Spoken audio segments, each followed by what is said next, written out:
So if we could pretend I haven't absolutely sucked at posting consistently, that would be real cool. Anyway, we're halfway through April. Is it April? It probably is April. So I read some books and I wanted to talk about them now so I don't end up with a hell long wrap up at the end of the month. So, you know, this is also me having no idea what else to film. Also, I'm coming here with no eyeliner and metallic lipstick, so this is a first. Anyway, let's get into the book. I read The Geography of You and Me by Jennifer E. Smith because I was feeling some cutesy, lighthearted contemporary, as I often am in the spring because I am one walking cliche. This is basically about two kids that get stuck together in an elevator during a blackout, and of course they spend some time together because honestly, present parents in books, who even heard of that?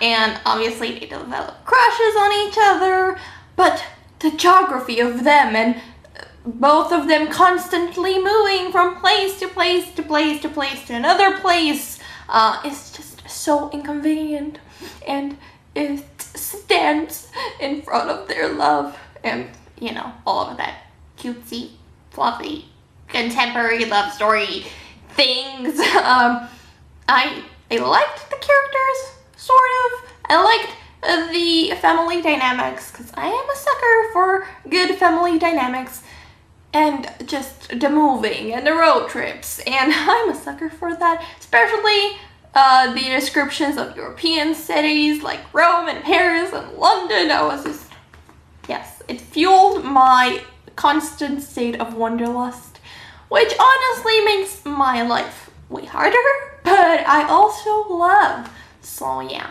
and I think I gave that 3.5 out of 5 stars, maybe. I also read Sheets of Milk and Honey by Mary Robinette. Maybe that's how you pronounce it, I'm not quite sure. I think it was Sam from Thoughts on Tones pitched this one as Pride and Prejudice with magic, and honestly, I don't think I've mentioned it in 5 ever. Forever doesn't even cover it because it's been a while. I'm very old. So yeah, I love Jane Austen like an awful much. I used to be obsessed with Jane Austen as a kid. Pride and Prejudice was the first book I could confidently say was my favorite book, because that's the sort of obnoxious kid that I was. So obviously I was like, I need to request this from the library, and it was sort of I talked to Katie from Katie Loves to Read the other day in IFA, and apparently this is big and well loved on the SFF side of BookTube that I'm not that familiar with, but it just sort of fell short for me. There's so much drama between the sisters because of men, and my feminist self was screaming because I hate seeing women fight on men, and I hate it even more when they're sisters. I didn't feel like the characters were that well fleshed out. The romance felt a bit The world itself could have been a bit more developed, and yeah, I did, however, love the portrayal of magic as an art. They call it glamour here. It's just that those were the scenes. The magic-y stuff really got me, but overall, it was like 3 out of 5 stars. Not the worst, not quite the best. Sort of And then I read Talking as Fast as I Can by Laura Graham. I was going to say Lorelai Gilmore, but I stopped myself, and I'm very proud because basically Laura Graham not only played the wonderful, beloved Lorelai Gilmore in The Gilmore Girls. If you somehow did not know, Lorelai Gilmore is my spirit animal. She's so funny, she's so witty, she talks so fast, which honestly I used to talk very fast as a kid. Took me a while to slow down, but yeah, it was so refreshing to see people speaking hella fast and love coffee. The first time I heard Lauren Graham is basically a living Starlight that's slightly more obsessed with Broadway. But overall, the personality, the sense of humor, I was living. This is wonderful. I'm Laura Graham.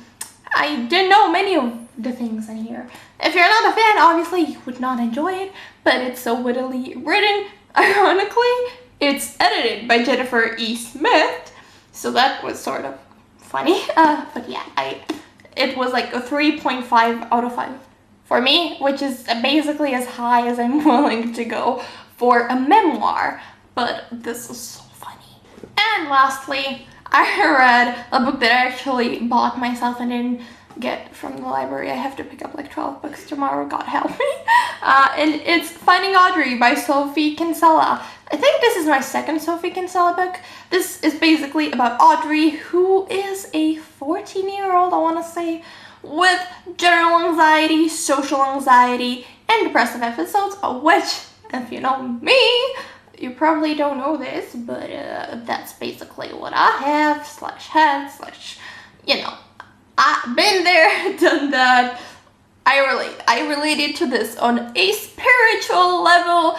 Audrey always, even in her house with her family, blah blah blah, wears a pair of sunglasses because eye contact just hurts her soul. And I relate on such a spiritual level. I wanted to cry, and I was about to whenever I had to talk to people when I was 14. My eye contact has somewhat become better, which is basically my greatest achievement, but this is basically her recovery, and it's just so cutesy and funny, and I do love, I mean, if you know me, you know that I love heartbreaking books more than the next person, but I also really do enjoy a lighthearted, sort of easy take on serious topics. I deal with my problems through baking and terrible jokes, so there's that. But yeah, this was just a piece of my soul, and it was really funny and also really deep, and I loved how it portrayed getting treatment in a very positive light. I related a lot to Audrey's attitude towards treatment and recovery and blah blah blah. Also, a part of her recovery happens through a camera and filming. Also, it just related so much, and you have portions of the book that are in the form of a script, which was so much fun. So basically, I cannot possibly recommend this book enough. So I've seen some mixed stuff out there, but personally, I really did enjoy it. So basically, yeah, that was the first month. The first month? What the hell, Gabby? That was the first half of April in terms of reading for me. It's pretty good. It's way better than I thought. But I'm also kind of slumping, so that's the thing. I don't know. Obviously, you will see later. Do recommend following me on Goodreads, because I'm very active there. I don't know why, but for some reason I am. Look at that shameless self-plug. Also, I've been honored to get a glimpse at the writing of some of my amazing friends, Rachel and Martha. I'll link their Twitters down below because you should definitely check them out because they're amazing. But yeah, still. Reading, am I right? Thank you guys so much for watching. Please do let me know if you've read any of these books, what you thought of them, blah blah blah, you know the drill. And I'll hopefully see you all soon. Bye!